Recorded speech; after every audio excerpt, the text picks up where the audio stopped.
Parents et amis, avec Gilles Parent.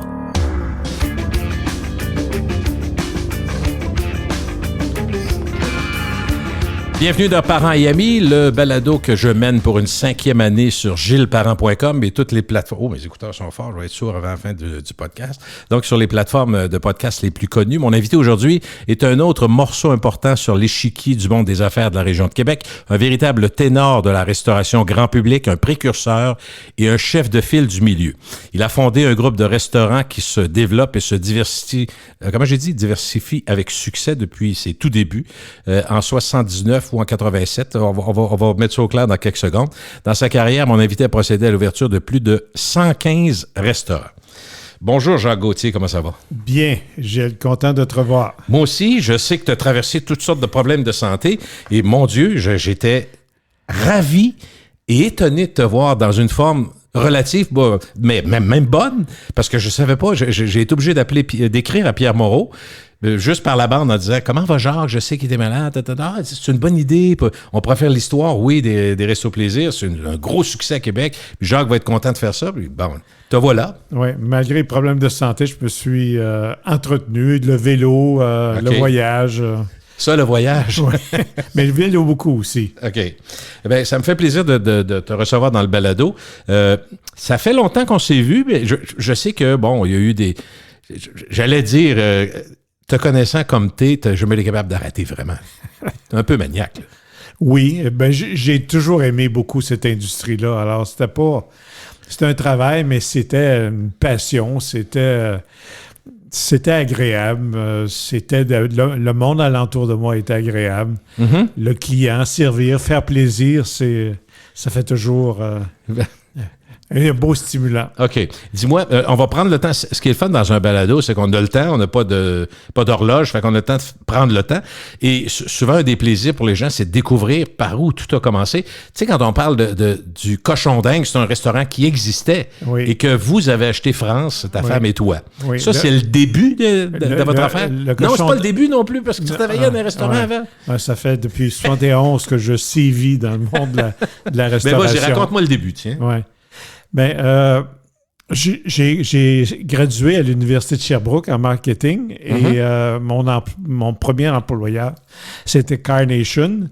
Et j'étais stagiaire, management trainee. Le Carnation, c'est ça? Oui, okay. Mais il était très diversifié. Il y avait des frites, il y avait plus large, toutes sortes de produits. Okay. Oui, c'était un gros conglomérat alimentaire. Okay. Et comme stagiaire, j'avais, disons, à contacter des restaurants.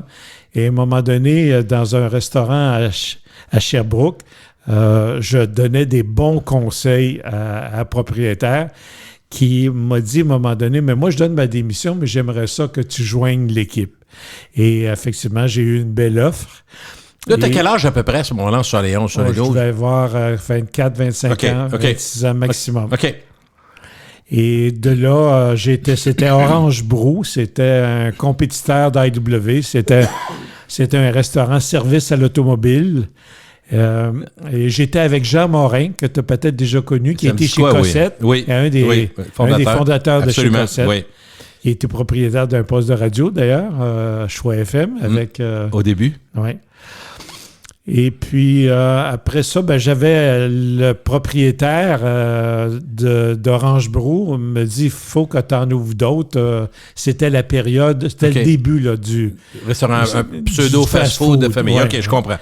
Et on est venu à Québec. On a ouvert sur la rue Miran, qui est devenu le Mato. Après ça, il a été sur le boulevard Amel.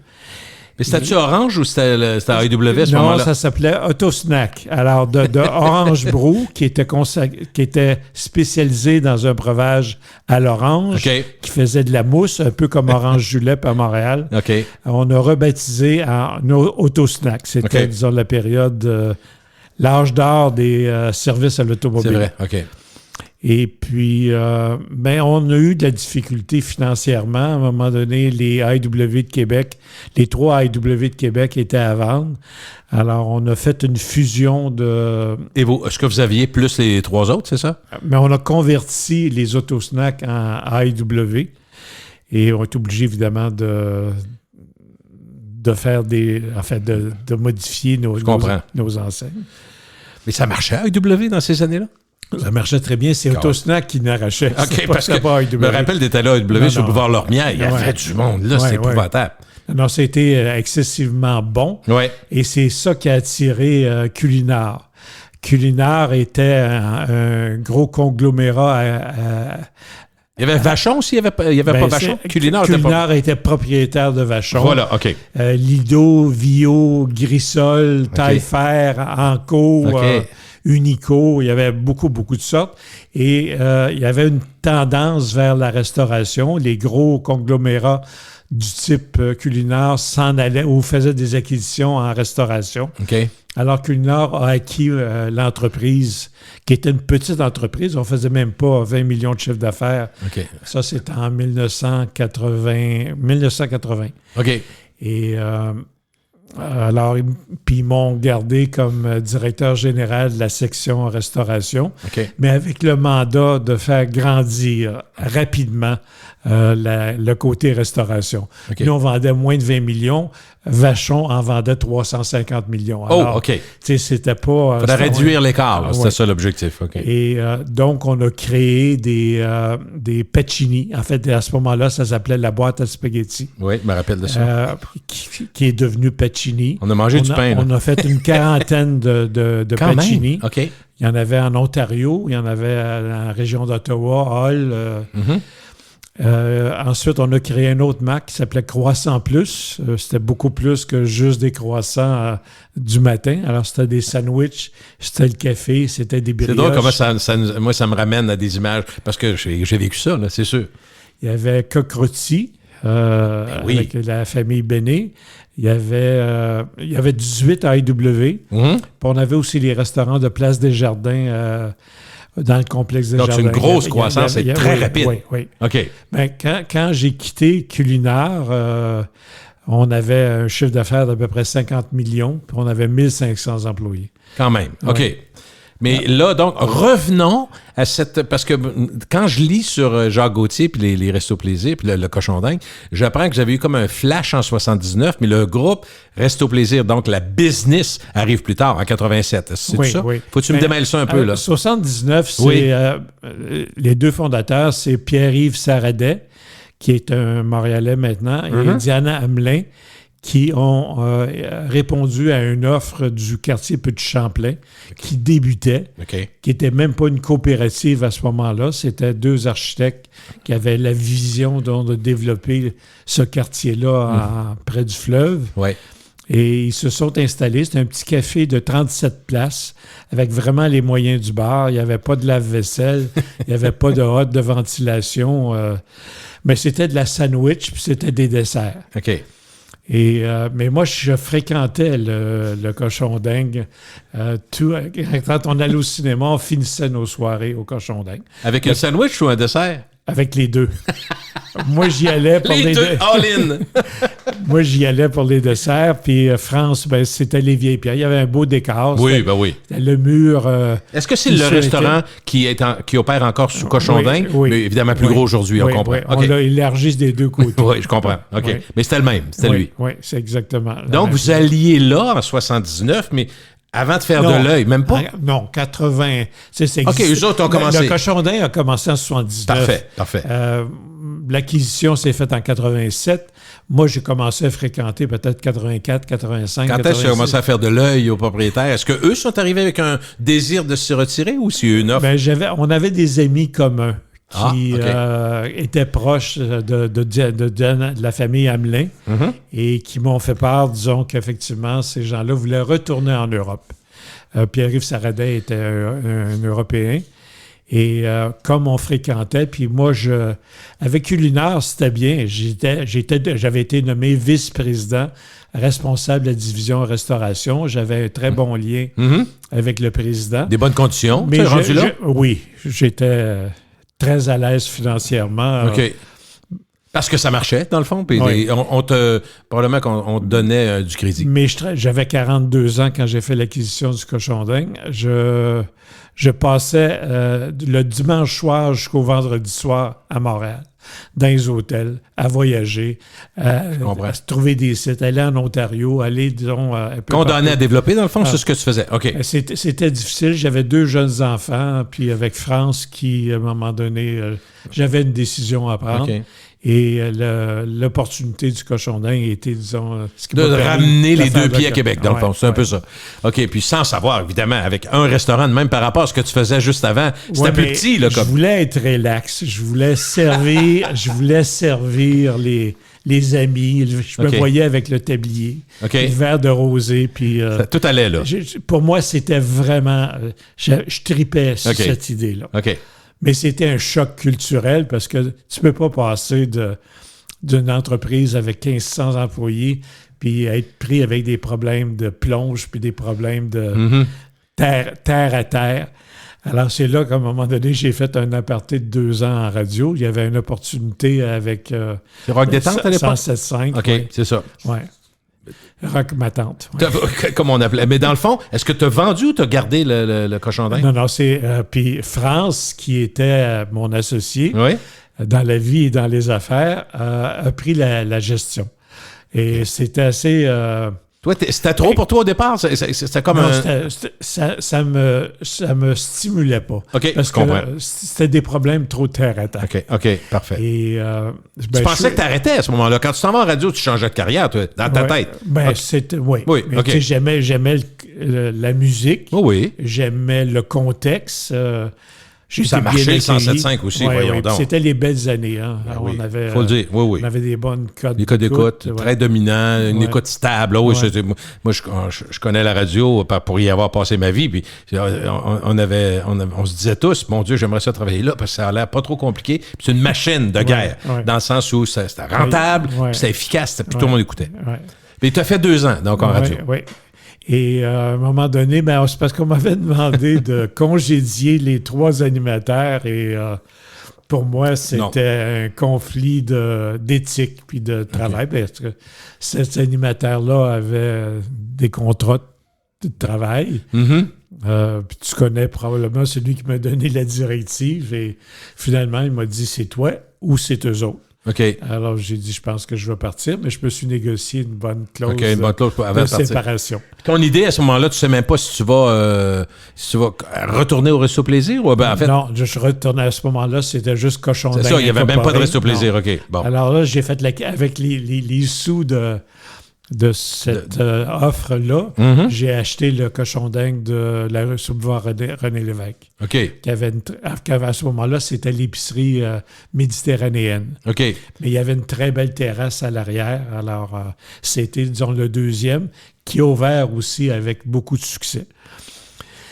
Et c'était le deuxième restaurant, mais je m'impliquais à ce moment-là. La coopérative venait de naître, la coopérative du quartier Petit Champlain. Mm-hmm. Ils avaient besoin de gestionnaires et je me suis impliqué dans la coopérative dès les premières semaines quand je suis arrivé avec mon acquisition du cochon d'Inde. Mais jamais, même là, toi, tu penses que ça va grossir comme... Non, j'ai jamais c'est des eu... opportunités tout le temps, Oui, Jacques? C'est oui. pas un désir, là, faut J'ai grossir. jamais eu d'objectif de croissance. C'était vraiment des opportunités.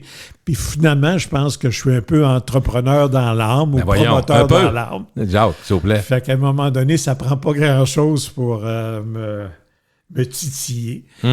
Et en même temps, ça me permettait de faire de l'immobilier parce que le cochon d'Inde en Lévesque, j'étais propriétaire de la bâtisse. OK. Propriétaire du... Que là, tu rentrais d'une autre Et façon. ça me plaisait beaucoup, cette avenue-là. Mais on dit souvent que France Gauthier et Jacques Gauthier ont beaucoup influencé la cuisine bistrot, ont beaucoup été influencés par ce qui se faisait en Europe. C'est comme un plaisir, de ce que j'ai compris, puis je veux que tu m'en parles un peu, un plaisir d'aller fouiller, d'aller se promener, puis revenir avec quelques idées, puis juste pour mettre des étincelles.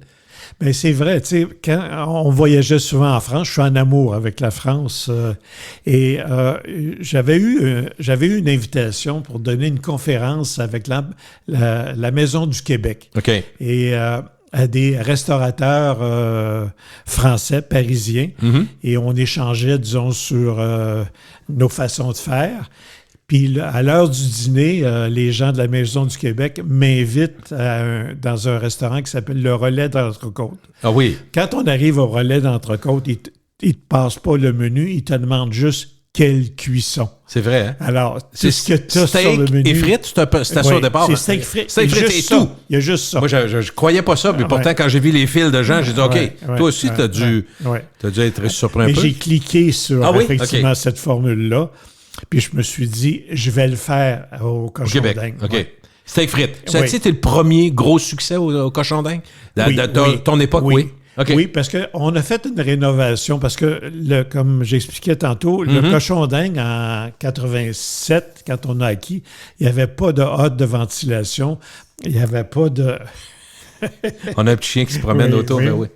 Il n'y avait pas de lave-vaisselle. OK, c'était mal équipé, là. Fait qu'on avait quelque chose à faire, surtout que je voulais faire grandir. Le local à gauche, c'était le bar Jalousie. Puis je ne suis pas un opérateur de bar. Finalement, on s'est dit, on va agrandir le restaurant parce que le restaurant avait 37 places. Avec le bar Jalousie, ça nous permettait d'avoir une centaine de places. OK. Alors, puis là, j'ai fait l'introduction, disons, du steak frites. Mais après avoir fait pas mal de rénovations. Ah oui, que je comprends. Et c'était un très gros succès. On avait une couverture de presse. Je me rappelle que c'était comme la dernière invention. Là, tout le monde tripait vraiment. Là. Et j'avais un ami chez ACITF qui était script, peut-être connu Jérôme Desjardins. Ben oui. Et Jérôme me dit, j'ai une idée de texte pour toi. Alors, on a mis notre message, notre 30 secondes en ondes, et c'était un succès immédiat. Il mettait 17 fois le mot dingue dans le message de 30 secondes. Et c'était, disons, très, très... c'est un mélange oui, rénovation, très bonne idée, puis extrêmement bien vendu. Je trouve que ça correspond bien à ce que vous êtes, toi et France. France, j'ai eu l'impression, dis-moi si je me trompe, grosso modo, parce que j'ai travaillé beaucoup comme porte-parole pour vous. J'ai l'impression que France, c'était le détail, le décor, ce côté-là, puis toi, c'était le côté marketing, inventivité, créativité. Est-ce que je résume un peu? Oui, c'est pas mal ça, hein? Oui. OK. On a un fils qui est allé aussi en restauration, Francis, et il a exactement les talents de sa mère. Il y a évidemment... Il y a une sensibilité, il y a une intuition pour le décor. Il y a eu 3 restaurants à Québec et c'est lui qui les garçons, c'est ça? Les 3 garçons. Les 3 garçons sur Saint-Jean, entre autres, puis Sapristi dans le vieux maintenant. OK. Et puis, même après ça, il a fait des chalets locatifs au Mont-Saint-Anne. Il a débarqué, lui, de ça? Il a vendu? Oui. Ton fils? OK. Oui. Et c'est ça. Alors, France, c'était son talent, disons, c'est la décoration, mais aussi une très bonne gestionnaire au niveau des ressources humaines. Est-ce que tu penses que c'était plus facile de se lancer dans les années 80, mettons, qu'aujourd'hui? C'est une question qui est large, mais je me disais, c'était-tu plus simple commencer que tu penses de ce que tu vois aujourd'hui? Oui, parce que ça prenait peut-être moins de capital, moins de capitaux. Et puis... par contre, il y avait déjà beaucoup de compétition. Oui. Tu sais, la restauration au Québec, je pense, on dit qu'en arrière de chaque homme d'affaires, il y a un restaurateur. Mais il y a un restaurant par 325 de population à Québec, alors qu'en Ontario, c'est un par 700. Et aux États-Unis, c'est 1 par 1000. Oh, OK. En plus d'avoir un revenu discrétionnaire. Donc, c'est un milieu qui a toujours été compétitif. Ce qui a de différence avec aujourd'hui, c'est que les tendances vont beaucoup plus vite. Tout va plus vite, hein? Les gens voyagent, les gens, disons, avec Internet, avec les émissions de télévision. Sur la nourriture, les restaurants. Alors, effectivement, le client, il veut du changement. Puis être innovant, faire quelque chose de complètement différent, c'est devenu dur, là? Oui. Hein, j'ai l'impression que tout le monde se copie. Oui, oui. Il y en a un qui sort une affaire, il y a eu comme l'asiatique, tout le monde s'est mis à faire les sushis. Les tartares. Les tartares, tant que tu veux, là, c'est ça. Ouais. Fait que d'une certaine façon, vous avez eu la chance, vous, où le développement est un peu moins rapide. Sans dire que ça vous enlevait pas le crédit, ni le mérite, genre. Oui. Mais il y avait moyen de prendre le temps de faire les choses. Mais on avait un amour aussi de la France, puis la France avait plusieurs bonnes idées. Et on les a introduits ici, alors que la clientèle regardait peut-être plus vers les États-Unis. Fait que ça nous a permis d'avoir un créneau qui nous ressemblait. On a pris le créneau du bistrot français et ça nous a bien servi. Autant au niveau de l'environnement sonore musical, c'était, disons, des chansonniers. Nos aménagements, le mobilier, c'était très français. Quand il y a eu le cochon d'Inde, donc un deuxième cochon d'Inde, puis après ça, assez rapidement arrive le lapin sauté dans le parce qu'il y avait des gens qui... Là, on avait évidemment une formule à succès avec le cochon d'Inde. C'est sûr. Et les gens, le lapin sauté, c'était à ce moment-là l'Aïeul, qui était un autre restaurant, était en faillite et les acquéreurs, j'étais membre de la coopérative dans le bureau de direction. Là, j'entends dire qu'ils veulent faire l'acquisition du ce qui est aujourd'hui le lapin sauté pour copier le cochon d'Inde. Oh. Alors là, c'était une opportunité de devancer ces gens-là. On a fait un offre qui a été, disons, acceptée.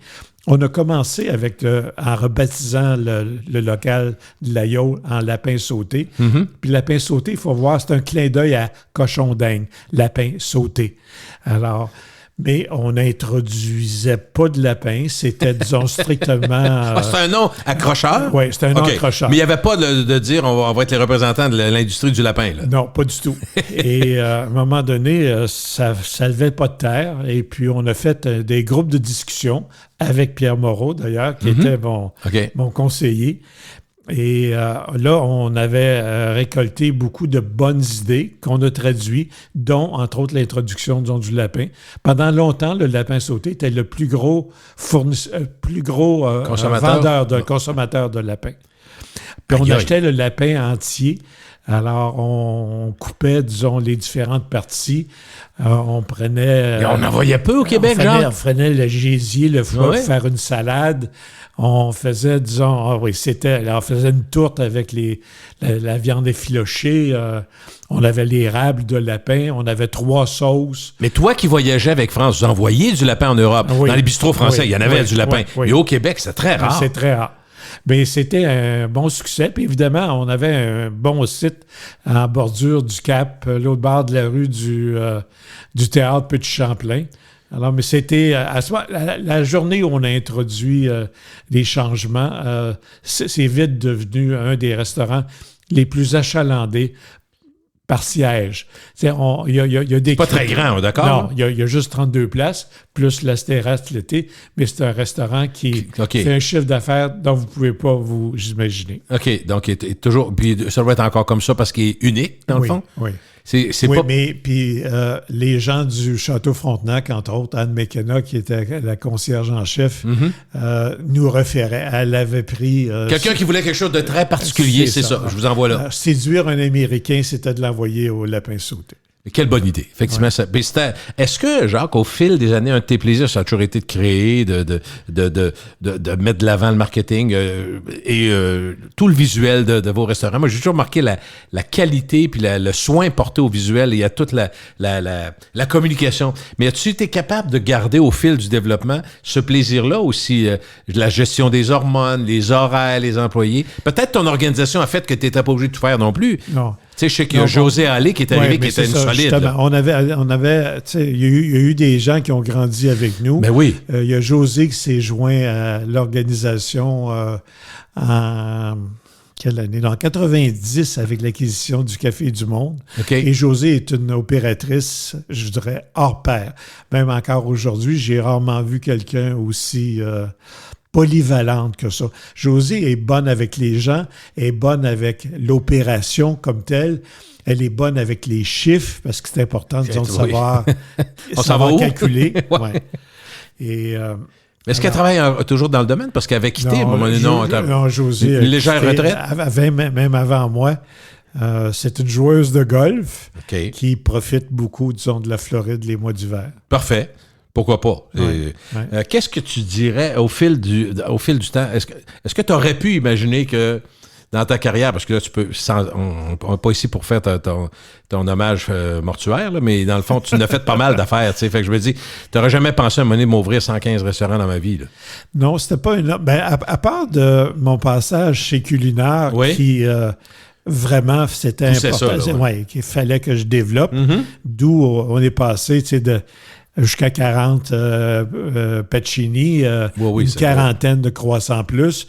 Pas en 40 ans, là, rapidement. Non, rapidement. Même ça allait pas assez vite aux yeux de Culinaire. Mais puis Place des Jardins. Les restaurants qu'il y avait là-bas aussi. Donc, mais tes ambitions, toi, quand t'es embarqué dans la restauration, après avoir quitté Culinaire, tes ambitions, c'était quoi? C'est vraiment avoir du plaisir. OK, parce que... Puis je l'ai vraiment jamais regretté. J'ai beaucoup aimé mon expérience parce que je faisais un gros sacrifice au niveau salarial. Okay. C'était un bon risque parce que quand j'ai acquis le Cochon d'Inde, même si c'était un petit restaurant, c'est un restaurant qui avait connu des bonnes années avec le Québec 84. OK. Et je l'avais payé cher. OK. Et puis, donc, il fallait que je le rentabilise. Puis, 1 an et demi après, là, je réalisais qu'il fallait faire une rénovation si on voulait introduire les frites, si on voulait introduire le steak frites. Bon. Fait que j'ai été un peu sur la corde serrée là, pendant... J'allais te le poser la question s'il y a eu des moments plus difficiles. Parce qu'il n'y a pas beaucoup de gens d'affaires qui disent pas à un moment donné « Oh! » Les 2 premières années, je ne me payais pas de salaire. France travaillait très fort. C'était serré. Mais l'ouverture avec le 2e Cochon d'Inde qui a très bien été et avec l'avènement du steak frites sur Boulevard Champlain, ça a été, disons, là, je t'ai encouragé. Ouais. Tu sais, quand un commerce commence à être rentable et très rentable, à un moment donné, tu respires. Oui, mais des fois, tu ne sais pas quand ça va arriver, par exemple. Non. Quand tu es dedans, c'est ça. Ouais, les 2 premières années, c'était difficile. Puis comment t'expliques, quand on regarde ce que les Cochons d'Inde, Café du Monde, le Ciel, il y a eu plusieurs autres... il y a un développement qui est peut-être plus ralenti, mais comment t'expliques le succès des Restos Plaisir?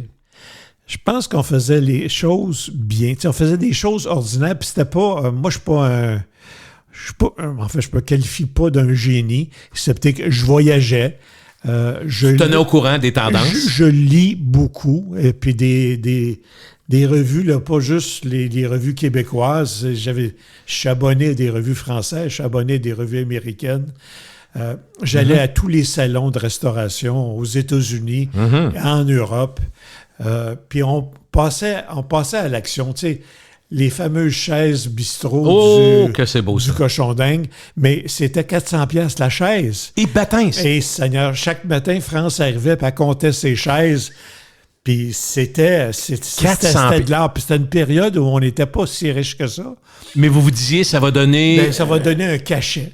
Puis c'était beau. Puis on cliquait là-dessus. Tu sais. Okay. Alors, on a fait des choses qui nous ressemblaient. Fait que c'était... Donc, je dis on fait des choses ordinaires, mais de façon extraordinaire. La décoration. On avait des affiches qui étaient... on n'allait pas chez Omer de Serre ou chez Vérité Mensonge à cette époque-là, disons, pour acheter des affiches. On les choisissait. On est allé dans les bazars en France, au Porte Saint-Ouen, au marché Saint-Ouen. C'est vrai qu'il y a même des artefacts dans vos restaurants. Il y a des choses qui valent aujourd'hui une fortune. À un moment donné, on a fait évaluer parce qu'il fallait refinancer. Pour l'assurance et autres. Et il y a des affiches qui valent au-dessus de 20 000 $. Une affiche? Oui, une affiche. Une affiche. Que vous avez acheté à l'époque. C'est une affiche originale. Qui date des années 1920, et d'origine. Qui a été bien conservée. OK. Ouais. Partez pas avec les affiches comme vous allez au Cochon d'Inde, quand même, c'est bien important. Avec du recul, Jacques, qu'est-ce que tu dirais comme qualité principale d'un bon restaurateur ou une bonne restauratrice? Ben, beaucoup d'empathie, autant au niveau du personnel qu'au niveau des clients. Puis quand je regarde même encore aujourd'hui, chez Resto Plaisir, la grande force, je pense, c'est la qualité de leur personnel. Ce monde-là savent accueillir des gens, puis ils sont contents. Puis, je me rappelle les premières années, puis à ce moment-là, on avait cette opportunité-là. On pouvait passer 10 entrevues avant d'engager, disons, un serveur. Et le serveur qui rentrait chez nous, mais les gens qui l'entouraient lui donnaient, disons, pas juste les trucs de service, mais aussi l'ambiance. Le client a toujours été important. Pour moi, je suis encore de la vieille génération, mais pour moi, le client a toujours raison. Et ça a toujours été la philosophie du groupe Resto Plaisir. OK. Dis-moi, pour que les gens savent qu'aujourd'hui, une couple de fois dans ta vie, tu as quitté pour faire d'autres choses ou que tu as quitté pour faire un autre projet, mais éventuellement, tu en es venu à... Je veux juste savoir comment ça s'est passé, à te retirer puis laisser la place aux employés clés que vous aviez déterminés à être clés et qui ont pris la relève du restaurant. Est-ce que c'est une volonté de ta part ou si ça correspond? Oui, mais il y a dû avoir des opportunités aussi de te faire racheter. C'est sûr qu'il y a des groupes qui ont peut-être dit « Hey Jacques, on peut s'asseoir? » Nous autres, on achèterait ça le cochon d'Inde. Mais en 71, quand j'ai parti les AEW puis les Autosnack, il y a 3 associés qui étaient des gens d'affaires très à l'aise, qui m'ont associé à part égale. Okay. On était 4 associés à 25% et j'apportais pas les sous. Je commençais... Le maillon faible? Mais mon énergie, mon travail a fait en sorte que j'avais 25%. Okay. Et j'ai toujours dit, ça m'a beaucoup, beaucoup motivé.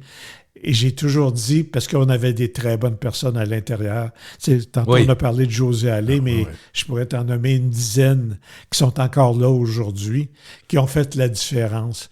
Puis moi, je suis pas, je suis un peu gêné. Fait que j'ai jamais été au devant, j'ai jamais été vraiment sur le plancher. Ces gens-là me représentaient, puis il y avait nos valeurs. Mm-hmm. Et je me suis toujours dit, je vais faire en sorte que je vais leur redonner, disons, une participation dans ça part de ce qu'on t'avait permis de faire, toi. Oui. Tu as reconnu ça comme étant important, crucial dans ta vie. Puis si tu étais capable de redonner, donc tu as refusé des offres de vente. Oui. Il y a un groupe de Montréal qui voulait avoir la marque Cochon d'Inde, qui a voulu nous associer dans un joint venture. Mais moi, je savais, disons, que vers où je m'en allais. Puis je savais que quand je quitterais, qui est devenu Resto Plaisir en cours de route, que c'était, disons, pour appartenir aux employés. OK. Puis est-ce que un gars comme Pierre Moreau, j'en parle parce que lui est allé chez Saint-Hubert. Oui, c'est ça, Saint-Hubert. Oui. Il avait travaillé jadis aussi avec toi. Oui. C'est un solide aussi, là. Oui. Fait que ça, c'est le genre de personne, tu dis, OK, avec lui, comme pour mener le vaisseau amiral, je suis en confiance. Oui. C'est ça, comme ça se passe tout de même? Exact. Parce que ça prend des gens de haut. Mais ça prend des gens, par contre, qui aimaient puis qui adhéraient à notre culture. Et Pierre était justement cette personne-là. Mm-hmm. OK, c'était rassurant pour toi de dire. Et Pierre, la façon de s'introduire, il a mis la main à la pâte, il s'est bien impliqué, puis il a été vite accepté dans l'entreprise. Tu sais, la restauration, c'est, bon, on dit souvent l'endroit où le restaurant est, qu'est-ce qu'on va servir, c'est quoi le menu, tout ça, mais les ressources humaines, aujourd'hui, on en a parlé avec la pandémie, tout ça, c'est devenu... En dedans de 4-5 ans, c'est très drôle, parce qu'on vit ça, comme diraient nos jeunes, en live. Trop de monde, pas assez de monde, changement. La restauration a été tellement touchée par la pandémie, il y a à peu près 30% des employés de restauration qui ont switché à une autre carrière parce qu'ils ne pouvaient plus attendre, ils ne pouvaient plus mettre de pain. C'est fou, là! Ça a ouvert fermé 3 fois, alors à un moment donné... Et ça a été terrible pour la restauration. Oui. On en subit encore aujourd'hui des conséquences. Les ressources humaines, ça reste donc quelque chose de majeur au fil de ta carrière aussi. Mais c'est tellement plus agréable de travailler dans un milieu pas juste stimulant, mais où tes confrères travaillent avec le même objectif que toi. Puis j'ai été chanceux dans ma vie. J'ai été longtemps franchisé à AEW. Puis même si AEW a connu des périodes très difficiles avec l'arrivée des McDonald's au Québec, le franchiseur AEW, qui est à Vancouver, avait une philosophie vis-à-vis les gens, vis-à-vis ses fournisseurs, qui était exceptionnelle. Et ça m'a influencé. Et le deuxième employeur qui m'a permis d'acquérir une philosophie de travail qui m'a aidé dans l'entreprise, c'est Culinard. OK. Le président de Culinard, c'était Roger Néron. Il était un précurseur dans le mouvement de la qualité totale, dans la façon d'impliquer les employés dans une gestion. Et c'était ça, disons, je pense, pendant longtemps, la force de Resto Plaisir. Nous, tous les lundis matins, on affiche les ventes de la semaine. OK. Il n'y a pas de secret. Ils savent Tous les employés le voient? Tous les employés. Dans la salle d'employés, ils ont le tableau. Ils savent ce qu'on a fait de jour, de soir, comment est-ce que ça nous a coûté de main-d'œuvre dans la semaine, puis vers quoi on s'en va pour la prochaine semaine. Wow! Puis c'est transparent. Les gestionnaires, chaque mois, on avait un meeting de gestion et les états financiers de l'entreprise, mon salaire était connu. Alors, il n'y avait aucune cachette, c'était transparent. Ça, c'était ta volonté? Ou tu avais appris comme ça? J'avais appris comme ça. Parce que moi, je suis pas sûr que c'est le même à bien des endroits, là. Non, je suis pas sûr que c'est le même encore aujourd'hui. Ça, OK, je comprends, mais en même temps, toi, t'as pas non plus à imposer la suite des choses quand t'es plus là. Hein? Non. Mais dis-moi, est-ce qu'on dirait que le fait de grandir, de devenir le Resto Plaisir, multiplier l'offre, multiplier les achats communs, est-ce qu'automatiquement, c'est pour être plus rentable ou c'est pour être plus efficace? Ben, c'est pour être plus rentable, plus efficace. Puis la journée où tu sais que tu as une personne qui s'occupe des achats, ben c'est plus facile parce que le gérant n'a pas passé tant de temps à magasiner ses victuailles du lendemain matin. Mais la difficulté avec Resto Plaisir, c'est on avait 5 ou 6 marques différentes et chacun avait son créneau, chacun avait son menu, chacun avait sa mise en marché. C'est faire une pochette de menu, il ne fallait pas nécessairement faire la même chose que l'autre. Alors, ça, c'est devenu un poids. Y a-tu des moments où tu t'es dit, OK, est-ce que j'aurais pu avoir autant de plaisir? Est-ce que j'aurais pu faire, c'est le cas de dire, dans le plaisir, j'aurais pu faire la même chose et uniquement me développer en cochon d'Inde? Parce qu'il y a eu du Paris Grill, il y a eu le Café du Monde, le Ciel. Puis tu sais, je pense que... Puis il y en a eu d'autres. Jaune tomate, moi je pensais... Oui, c'est ça, je pense. La belle-mère. La belle-mère, que j'adorais. Mais non, je comprends. Je me dis juste, est-ce qu'il y a des moments où tu roulais dans la voiture, tu disais... Je sais pas si j'aurais dû ouvrir une autre. T'as-tu douté des fois? Mon objectif, c'était pas nécessairement juste la taille, puis je voulais rester à Québec parce que j'étais heureux à Québec, puis les gens de Québec me le rendaient bien. Absolument. C'était la qualité de vie en même temps. Ben oui. C'était grandir avec très belle gens. ville aussi, là. Fait que, non, ça m'a jamais... Tu n'as pas hésité à poursuivre la croissance quand ça s'est présenté, les occasions. Oui, non, j'ai pas hésité. Mais même on a eu quelques offres au fil des années, des gens pour nous acquérir, mais c'était toujours un concept qu'ils voulaient acquérir, comme acquérir les cochons d'Inde, ou acquérir le Café du Monde, ou acquérir le lapin sauté. Puis pour moi, c'était même pas, j'écoutais même pas parce que je savais que un jour, ce serait les employés qui l'auraient. OK. Dis-moi, est-ce que les types de restaurants, on vient de parler de Paris Grill, le Ciel, Café du Monde, Lapin sauté, est-ce que ça répondait, c'est des types qui se sont imposés parce que tu les as vus ailleurs ou tu as pensé à ça, peu importe, ou c'était l'idée de remplir un besoin qui était mal desservi dans la région? Des fois, tu dis, il me semble qu'il n'y a pas de ça. Là, à un moment donné, c'était les opportunités. Okay. Tu sais, je vous dirais, les 5-6 derniers restaurants qu'on a fait, c'était vraiment des opportunités. OK. Exceptionnelles. Tu sais, le cochon d'Inde à Place Sainte-Foy, ça faisait des années que ces gens-là essayaient d'avoir... ça, c'est le transfuge de Maguire à Sainte-Foy, c'est ça? Oui. Ça a été un bon move, ça? Oui, un très bon move, même s'il a coûté cher. Mais au départ, le propriétaire sur Maguire était trop gourmand. OK. Et puis, la rue était peut-être en perte de vitesse. Oui, absolument. Alors, on a eu la chance d'aller... Communard, au départ, il voulait avoir un cochon d'Inde à Place... au coin, sur Laurier, là, c'est ça? Au Communard, là. OK. Où est maintenant le Paris Grill? Oui. Et j'ai dit, justement, c'est Michel Dallaire et son directeur de location qui nous avait fait venir. À un moment donné, j'ai dit non, le cochon d'Inde, on venait de le rénover sur Maguire. Alors, à ce moment-là, j'ai dit le seul restaurant, disons, peut-être qu'on pourrait déménager, c'est le Père-Grill qui était sur Hochelaga. Qui n'était pas la meilleure artère, Non, peut-être? Non, on était voisins de M. Moffler.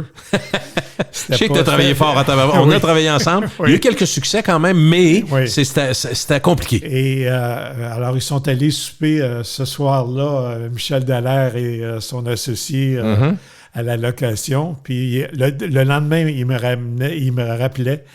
Alors, j'y vais avec José Allé, puis il dit, regarde, on va vous racheter le bail, on va vous aider à l'implantation d'un Père-Grill. On va avoir un Père-Grill. Bon. On a eu un espace assez bien placé. oui. Sur Boulevard-Laurier. Super bien placé, probablement affecté aussi par la pandémie, celui-là, parce que les bureaux, les tours à bureau, tout ça.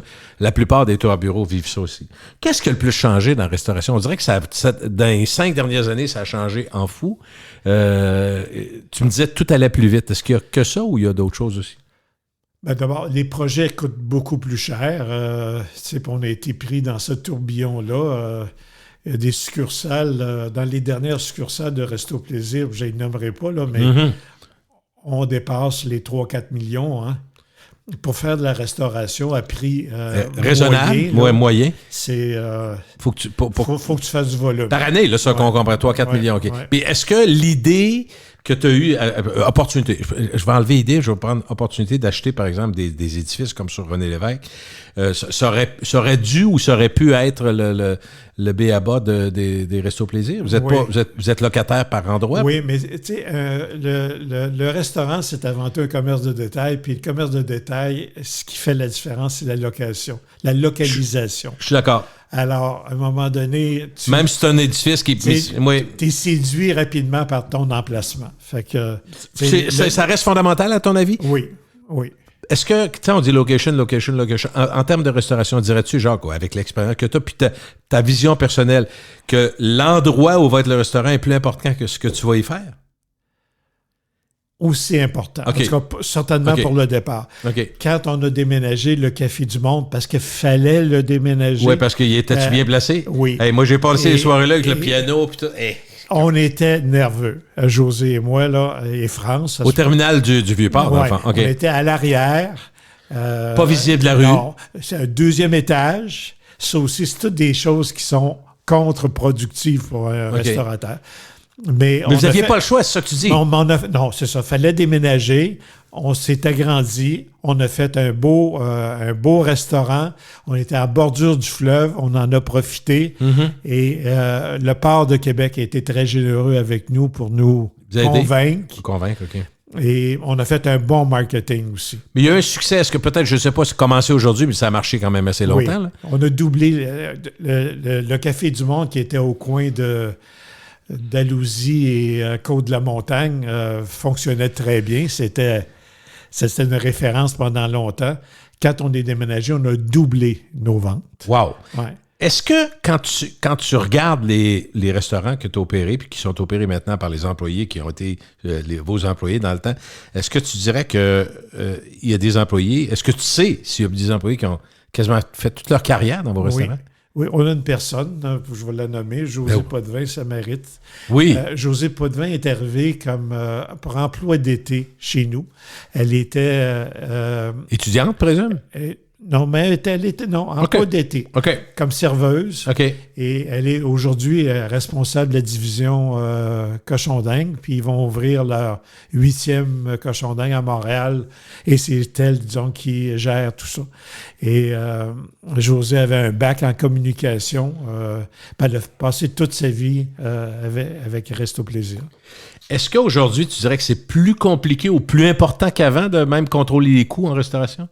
Ça a toujours été important, ça. C'est fondamental. Okay. Puis aujourd'hui, puis c'est peut-être ce qui nous a gâtés dans les meilleures années de la restauration, c'est qu'il y avait des marges. Le pourcentage de profit n'était pas mauvais. Okay. Mais aujourd'hui, on me dit qu'il reste quasiment plus rien. C'est quoi plus rien? 5 et moins? Et moins. Sur 100% de ce que ça coûte, tu fais entre 3 et 5%, mettons, de net. Faut que tu fasses attention. Et c'est pas la majorité. Tabarouette. C'est quasiment des... Ben, j'exagère un peu, mais je voyais qu'en épicerie, c'est vrai qu'il y a beaucoup de volume, mais c'est 2-3 % en épicerie. Il n'y a pas de 15 % là. C'est autre chose, mais restauration, c'est la même chose. Puis, puis les coûts... Moi, c'est ce que je ferais dur. Je ne sais pas si ça serait pareil pour toi, parce que on va parler des mordus, parce que tu fais partie de ceux qui ont initié ça. Puis je suis pas sûr que tu es là à temps plein tout le temps. Là. Je veux pas me tourner. Je suis plus du tout impliqué. Mais tu sais, entre le coût de d'opérer et le coût des plats dans le menu, Caroline, que ça doit être tough. Si t'es trop cher, tu le sens. Oui. Puis puis les gens de Québec comparent. D'abord, il y a 2200 permis de restauration, toutes catégories confondues. À Québec? C'est beaucoup? Oui, c'est beaucoup. Est-ce que c'est trop? Mais c'est quand je te expliquais tantôt, c'est 1 par 325, là. C'est 2 fois trop. Il y a 2 fois trop de restaurants à Québec. C'est aussi drastique que ça. Ouais. Puis t'en es persuadé. Ça fait longtemps que tu le penses aussi. Bon, il y a des statistiques. Des statistiques qui nous comparent. Statistique Canada nous donne ces pourcentages-là, disons, de restaurants aux États-Unis, pas aux États-Unis, mais en Ontario ou dans les autres provinces. Puis on est d'un moment où, à cause de la pandémie qui est arrivée, les taux d'intérêt élevés, les emplois un peu plus instables, le chômage qui est en train de monter, où ça fait partie des dépenses. Je pense que ce sera toujours, à mon avis, là, je décris ça parce que j'ai des amis au fil des années, il faut que ça serve vieillir. C'est un plaisir aller au restaurant, ça reste un plaisir, puis en vieillissant encore plus, parce que aller danser au Beaugarde, d'abord il est fermé, mais on va plus danser, il n'y a plus de veillée de même. À moins d'avoir un mariage une fois par 5 ans, on va au restaurant. Fait que c'est un plaisir. Mais tout le monde fait le saut. Ouais. Parce que, puis on se dit, dans les dépenses que j'appellerais non nécessaires, on peut se priver. Au lieu de, mettons, 3 restaurants par semaine, on va se dire 1, puis avec des amis, amène ton vin, on va avoir un... Tu comprends? Ça s'explique, puis vous n'êtes pas étranger, vous êtes dans la même population, dans la même situation, toi puis ta femme, des enfants, tu le sais ce que c'est. Fait que c'est ça que j'ai de la misère à comprendre comment ça doit être... facile ou encourageant de vivre ça en sachant que les gens peuvent te bumper n'importe quand. Mais malgré tout ça, les restaurants que tu fréquentes, probablement, là, que je ne les connais pas, mais ils sont souvent occupés. Hein. Ah ben oui, ben oui. Puis quand tu ne réserves pas, souvent, disons, surtout quand tu arrives les soirs achalandés. Là, mais il y a une variable à Québec. On m'expliquait, des gens de restauration m'expliquaient qu'il y a une variable. Je me rappelle d'avoir... j'ai ici, je ne sais pas si tu as eu la chance d'écouter, mais je sais que ton podcast va être écouté par les gens d'affaires, puis par les gens, des entrepreneurs, puis des gens de la restauration aussi. Mais j'ai eu Louis McNeil du Cosmos qui est venu ici. Et prend une bonne gorgée d'eau, Jacques, c'est toujours bon. Il est venu puis il m'a dit à un moment donné, il dit, j'ai dit moi j'ai été déflaboxé quand j'ai su que vous fermiez le Cosmos Grande Allée. Mais je dis, c'est pas rentable. Il dit, écoute bien qu'est-ce qu'il m'a dit. Il dit, les murs, là, la porte Saint-Louis, la porte Saint-Jean. Il dit, il aurait fallu prendre un autobus, un transport, prendre les gens là puis les amener au Grande Allée. Les gens, les touristes viennent pas sur la Grande Allée, en général.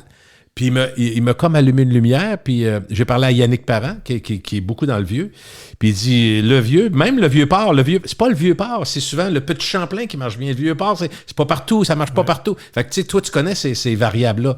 Mais il dit, dans les murs, des fois, ça déborde partout, mais t'as beau prendre des gens, leur dire qu'il y a autre chose, et ils sortent pas tant. Est-ce que c'est une chose qui t'avantageait, mettons, pour le vieux port, toi, parce que vous êtes bien situé, le cochon qui est là? Oui.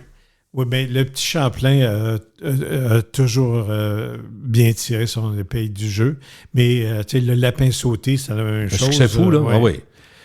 Mais tu n'aurais pas pu en avoir d'autres parce que ça prend des endroits. Tu sais, le premier... il y a le Café du Monde, je suis en train de Café du Monde, où il est actuellement, mais avant, aussi au coin d'Alousie, Côte-de-la-Montagne. Il était encore plus près de l'action, si on peut dire comme ça. Mais on avait une façon de faire qui nous démarquait.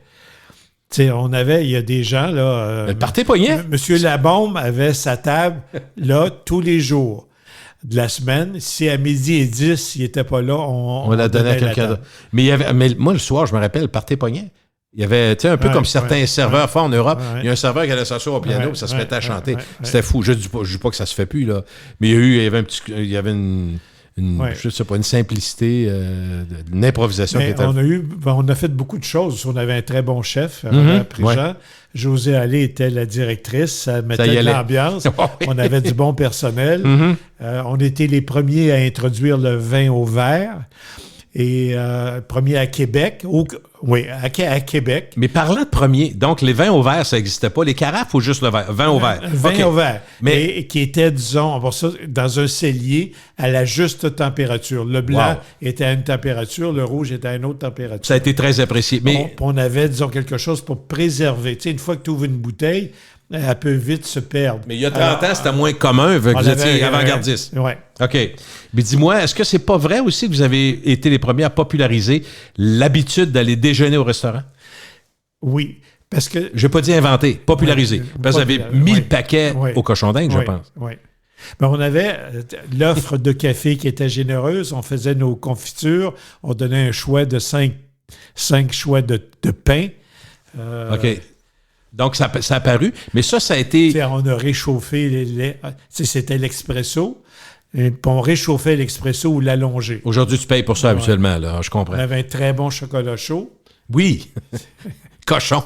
Oui. Pas à peu près. Non, mais c'est une fierté aussi, genre, quand tu penses à ça. Les premiers à lancer déjeuner de façon assez large dans le grand public. Le vin au verre, c'est quand même pas rien aujourd'hui.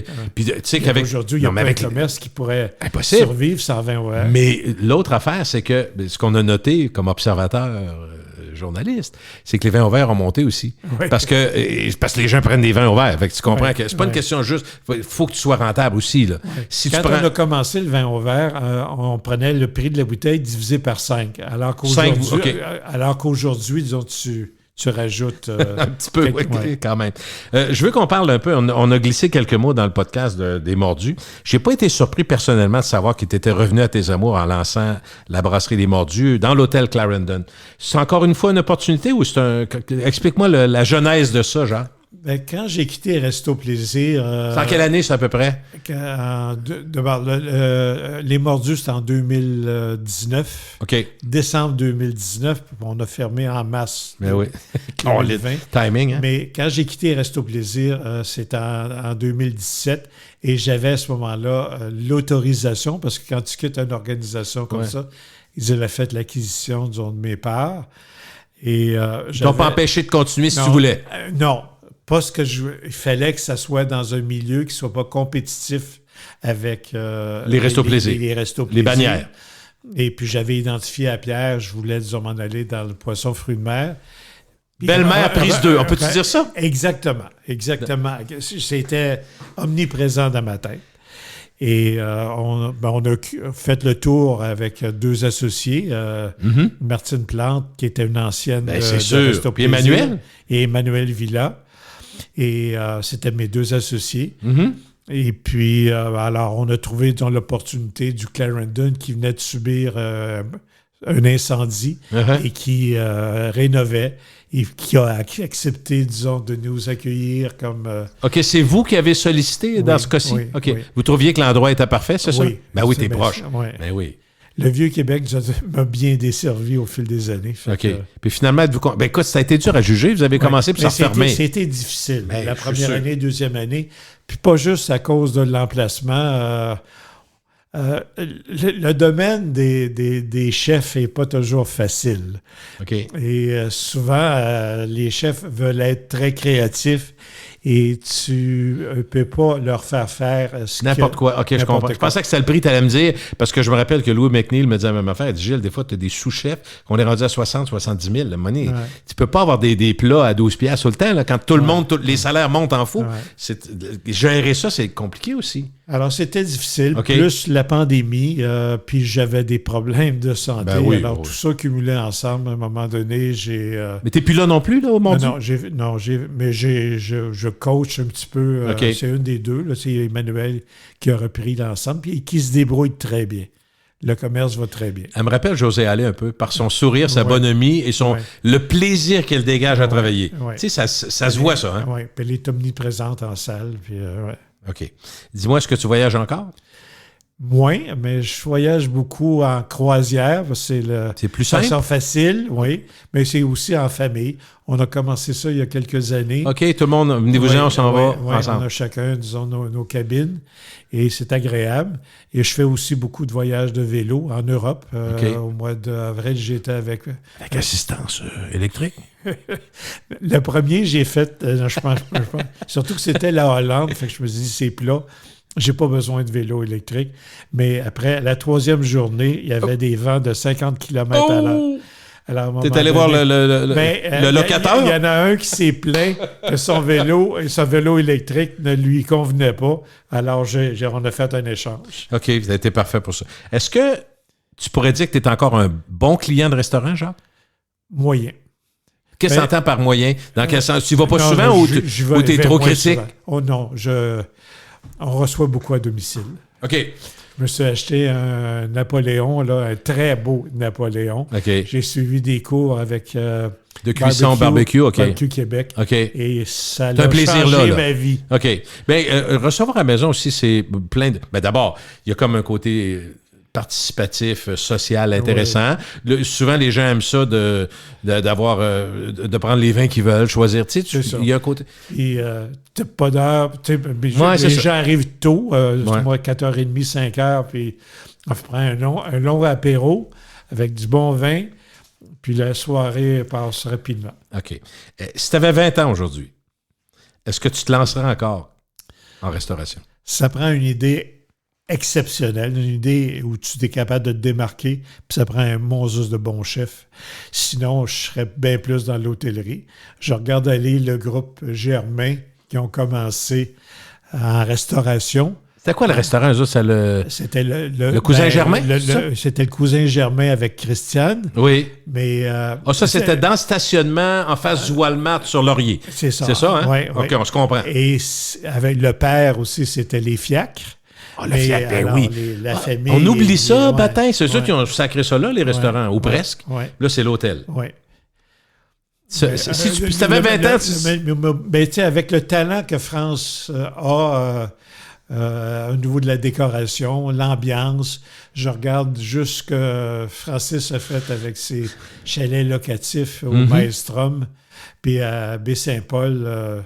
je me dis, c'est plus simple. OK. Donc, si tu avais à recommencer dans les conditions actuelles, tu serais peut-être plus en immobilier. Ou une idée vraiment géniale. OK. Dernière question. À rebours, Jacques, de quoi es-tu le plus fier en revisitant ta carrière? J'ai fait des gestes pour le plaisir, puis je pense que je ne me suis pas trompé. Même mon expérience de 2 ans à la radio, c'était une très belle expérience. J'ai été avec des gens agréables, stimulants. J'ai appris les dessous de la publicité et la magie de la publicité, la force de la publicité. Avec Resto Plaisir, j'ai des amis. T'en as gardé des amis de cette époque? Oui. Et puis, des amis fournisseurs aussi. J'ai respecté mes valeurs. J'ai une certaine éthique vis-à-vis et les employés et la façon de travailler avec un fournisseur. Puis les fournisseurs me l'ont bien rendu au fil des années. J'ai parlé des employés qui ont travaillé avec toi, puis j'ai dit, comment vous décririez Jacques? Puis il me disait, j'ai trouvé que c'était un très beau compliment. Il me disait, c'est quelqu'un de très exigeant, mais extrêmement juste. Est-ce que je pense que c'est un compliment? Oui, c'est vrai. Est-ce que c'est vrai, exigeant? Je me rappelle d'un repas au Paris Grill, je le compte à tout le monde, c'est tellement drôle. J'ai revécu ça avec d'autres propriétaires de restaurants, où tu étais assis au mur pour voir tout le restaurant. Donc, on va dîner ensemble. Mais là, tu voyais quelqu'un qui levait la main, il se faisait 2 minutes, la main était levée. Puis là, je voyais que tu n'étais plus capable de dire, ce sera pas long. Tu sais, on sent la passion. Mais le souci du bien-être du client... Oui, c'est ça, ça reste. Ouais. Je veux qu'il y ait du plaisir. Je veux que ce soit agréable. Mais en tout cas, reste au plaisir, là. Je ne peux pas dire autrement. Pour toi, ça a été un plaisir. Ça a été un plaisir de t'entendre aussi. Une petite heure déjà. Ouais. On parle, hein? Merci, Gilles. Ça fait plaisir, Jacques. Puis bonne continuation. D'autres projets? Pas trop. Non. Pas trop. Non. Bravo pour la santé. Oui, c'est ça. T'es un surhumain. Salut.